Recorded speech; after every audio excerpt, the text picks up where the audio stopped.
नमस्कार साथियों। तो आज है 9 अप्रैल 2025। बाजार की सेंटीमेंट आज थोड़ा सा वीक था रेसिप्रोकल टैरिफ की वजह से, जहां पे लास्ट डे निफ्टी 50 क्लोजिंग दिया था 22,500 के ऊपर। आज सीधा सीधा क्लोजिंग दिया 22,399 पॉइंट पे, लगभग 0.61% गिरावट के साथ। अब ज्यादातर सेक्टर्स में आज गिरावट हुआ, बट यहाँ पे एक स्पेसिफिक सेक्टर की मैं बात करूंगा। देखिए, पहले मैं आपको दिखाना चाहता हूँ अलग अलग सेक्टर में क्या हुआ। जैसे कि देखिए, आज आरबीआई की एमपीसी मीटिंग के कारण बैंक्स के अंदर कोई बहुत बड़ा गिरावट नहीं हुआ, सिर्फ आधा परसेंट। आईटी सेक्टर में फिर से गिरावट हुआ बिकॉज यूएस इकोनॉमी के साथ कनेक्टेड है। उसके अलावा देखिए, तीसरी जो इंपॉर्टेंट सेक्टर फार्मास्यूटिकल सेक्टर में आज काफी नोटिसेबल ड्रॉप हुआ। इसके अलावा अगर आप देखेंगे, ज्यादातर सेक्टर में आज नेगेटिव में था। कुछ कुछ सेक्टर जैसे कि एफएमसी सेक्टर हो गया, एमएनसी सेक्टर हो गया, इवन ऑटो सेक्टर भी आज फ्लैट क्लोजिंग दिया, कंजप्शन सेक्टर भी थोड़ा सा गेनिंग के साथ क्लोजिंग दिया, बट ज्यादातर सेक्टर आज नेगेटिव में था। तो दोस्तों, हम यहाँ पे बात करेंगे फार्मास्यूटिकल सेक्टर्स के बारे में, क्योंकि फार्मा सेक्टर आज शुरू में उतना गिरावट नहीं था जितना सेकेंड हाफ में हुआ। ये चीज आप लोगों ने आई थिंक नोटिस किया होगा। तो मुद्दा क्या है, पहले आप समझिए।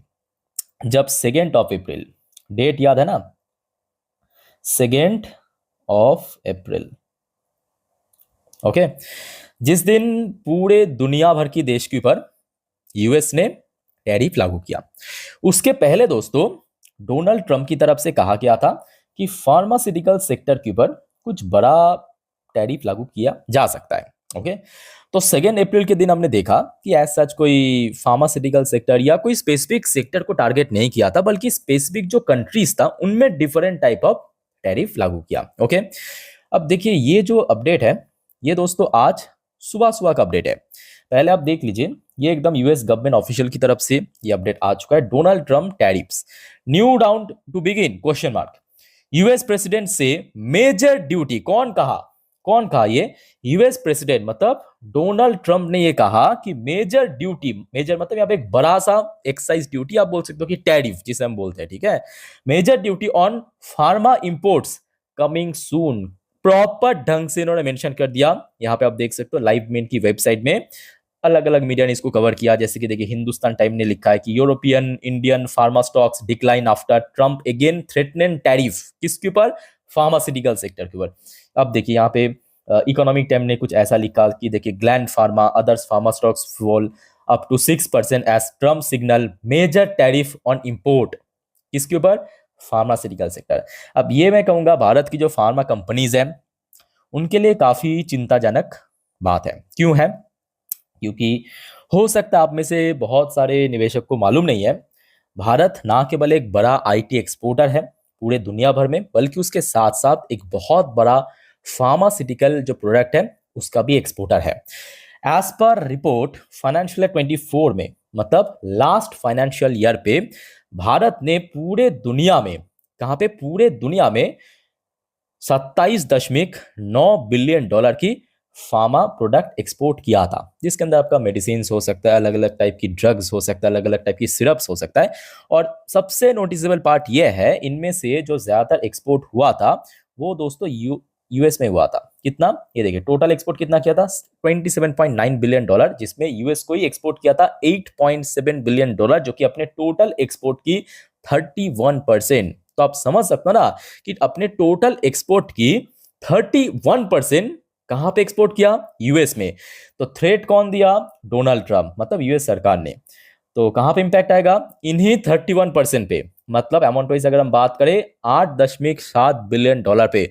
अब बात यह कि जो ट्रेड है ना भारत और यूएस के भीतर, ये लगातार बढ़ता जा रहा है। तो मतलब इसके पहले हमने देखा था जो एक्सपोर्ट की वैल्यूएशन, मतलब फाइनेंशियल 23 में वो लेस देन 8 बिलियन डॉलर था।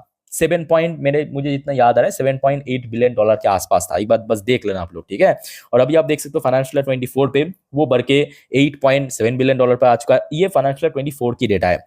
और एकदम लेटेस्ट डेटा मतलब फाइनेंशियल 25 का वो अभी तक आया नहीं। मोस्ट प्रॉब्ली जुलाई अगस्त के आसपास आ जाता है डेटा, ठीक है। तो मे बी इस बार 9.5 बिलियन डॉलर के आसपास होने का एक प्रोजेक्शन है, ठीक है। तो हम मतलब समझ सकते हो कि कितना बड़ा थ्रेटनेस है। अब उसके बाद क्या हुआ, पहले मैं आपको परिणाम दिखाता हूं, उसके बाद हम आगे डिस्कशन करेंगे। जैसे कि देखिए, सन फार्मा की शेयर जो है, जो कि इंडिया की लिस्टेड कंपनी में लीडिंग कंपनी, आज थोड़ा सा गैप डाउन ओपनिंग दिया बाकी शेयर्स की तरह। उसके बाद देखिए शेयर मतलब मार्केट भी बीच में हमने देखा था कुछ समय के लिए थोड़ा ऊपर की तरफ मूवमेंट करने की कोशिश, और फिर से देखिए सेकेंड हाफ में जैसे ये न्यूज आया तुरंत देखिए फार्मा से सन फार्मा के शेयर के अंदर डिक्लाइन हुआ और सीधा सीधा नीचे आके क्लोजिंग दिया। समझ पा रहे हो आप कि क्यों डिक्लाइन हुआ। सेम आपकी मूवमेंट जो है आपको डॉक्टर एडिस में दिखने को अच्छा, डॉक्टर एडिस के क्षेत्र में आपको यहाँ पे कहूंगा ये जो कंपनी है ना, ये एक्चुअली यूएस की मार्केट में एडीआर वर्जन के रूप में लिस्टेड है। तो एक्चुअली अगर टैरिफ लागू कर दिया सच में फार्मास्यूटिकल सेक्टर, अब देखिए डोनाल्ड ट्रम्प ने यहाँ पे एक्चुअली कोई स्पेसिफिक देश या कोई स्पेसिफिक क्षेत्रों को मेंशन नहीं किया, इन्होंने सिर्फ और सिर्फ एक सेक्टर्स को मेंशन किया कि फार्मा सेक्टर के ऊपर कोई बड़ा ड्यूटी मतलब जो बड़ा टैरिफ यहाँ पे लागू हो सकता है। तो मतलब यहाँ पे ना केवल इंडियन फार्मास्यूटिकल सेक्टर के ऊपर इम्पैक्ट पड़ेगा, दुनिया भर की जो फार्मास्यूटिकल एक्सपोर्टर है उनके ऊपर एक्सपोर्ट मतलब उसके ऊपर जो इम्पैक्ट पड़ेगा, खास करके वो अगर यूएस में एक्सपोर्ट करता है इंडिया की तरह, ठीक है। तो जिस वजह से मैं कहूंगा कि भारत तो एक मेजर एक्सपोर्टर है, ऑलमोस्ट $8.7 बिलियन फाइनेंशियल 24 पे एक्सपोर्ट किया था। तो जिसके चलते आज हमने देखा कि डॉक्टर एडिस की शेयर में भी गिरावट हुआ, ठीक है, डिक्लाइन हुआ। और ये डिक्लाइन सिर्फ आज की बात नहीं है, आप समझ सकते हो लास्ट 5 दिन पे 5 ट्रेडिंग सेशन पे डॉक्टर एडिस की लैब जो है 9.5% डिक्लाइन हो चुका है। ये सारे बड़े कंपनी आपको मैं दिखा रहा हूँ। सन फार्मा की बात करें ऑलमोस्ट 8% नीचे आ चुका है। ये देखिए शेयर बीच में 1800 के लेवल पहुंच गया था, अगर हम एक महीने की टॉप से लेकर बने तो आप समझ सकते हो कि कितना नीचे आ चुका है। ओके, इसके अलावा कुछ ऐसे कंपनी में जैसे कि सिप्ला हो गया, ये भी बड़े कंपनी है, लाखों करोड़ की market valuation, gap down opening, उसके बाद क्लोजिंग भी उस लेवल पे 5 दिन पे देखिए ये भी लगभग 6% के आसपास गिर गया, खास करके आज की डेट पे। इसके अलावा आप ल्यूपिन को देखिए 3% गिर गया, 3%। बाकी जो अभी हमने देखा कि डॉक्टर एडिस वगैरह वो उतना गिरा नहीं था, 2% 1.5%। बट हाँ इतना मैं आपको कह सकता हूँ कि एक बार टैरिफ लागू हो गया ना, नेक्स्ट डे बहुत आराम से गिरेगा। मतलब देखिए मेरे कहने का मतलब ये नहीं है कि ये जो स्टेटमेंट आया है ट्रम्प की तरफ से कि फार्मास्यूटिकल सेक्टर के ऊपर टैरिफ लागू होगा जल्दी, बट यहाँ पे एक्चुअली कोई स्पेसिफिक डेट मेंशन नहीं किया, जैसे कि इसके पहले बार बार डेट मेंशन किया था कि हाँ 2 अप्रैल को कुछ बड़ा टैरिफ घोषणा होगा। बट बात यह कि इस बार फार्मास्यूटिकल सेक्टर को कब लागू होगा, कितना परसेंट लागू होगा, 25% हो सकता है, 30% हो सकता है, 50% हो सकता है, 10% हो सकता है, कुछ भी हो सकता है, ठीक है।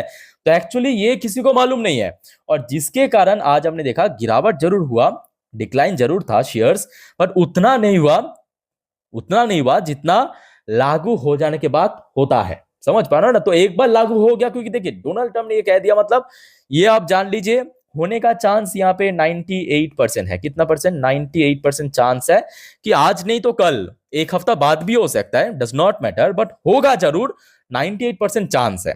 ओके, तो उसके बाद जो है ये सारे शेयर कहीं ना कहीं एक रिस्क पोजीशन पे आ जाएगा, रिस्की पोजीशन पे आ जाएगा, ठीक है।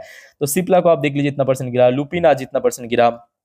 इसके अलावा इसको आप देखिए टोरेंट फार्मास्यूटिकल्स को देखिए 4% गिर गया, 4% आज एक दिन पे। 5 दिन की बात करें मतलब 5 ट्रेडिंग सेशन में 5-5.5% गिर गया था।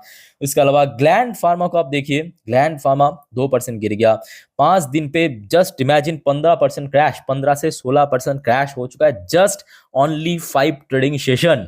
ओके, शुक्र है कि कल इंडियन मार्केट क्लोज है। आरती ड्रग्स की बात करिए तो छोटे कंपनी है, छोटे कंपनी तो और आसानी से पिटेगा, 5 दिन पे 8.73% क्रैश कर गया।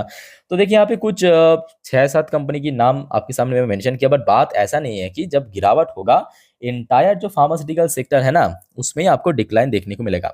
और एट द एंड मैं आपको यही कहूंगा कि कहीं ना कहीं देखा जाए ये भारत की जो निवेशक है ना उसके हित के लिए मतलब एक तरफ का हो रहा है।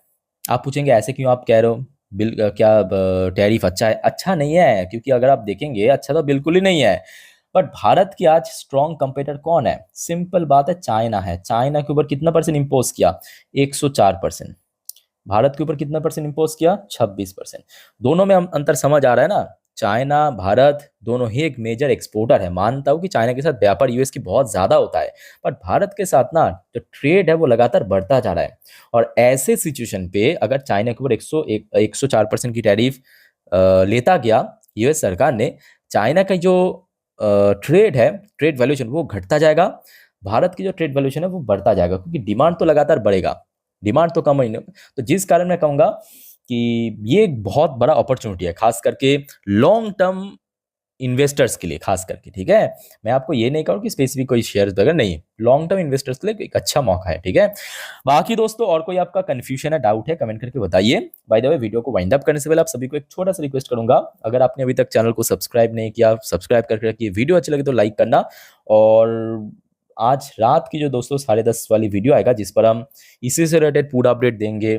नेक्स्ट डे मार्केट एनालिसिस हो गया, शेयर मार्केट की पूरी अपडेट हो गया, ग्लोबल मार्केट मोस्ट इंपॉर्टेंटली किस तरफ है, एफएसडीएस के डेटा मिस मत करना, ओके। तो फिलहाल दोस्तों वीडियो को वाइंड अप करता हूं। टेक केयर, बाय बाय, जय हिंद।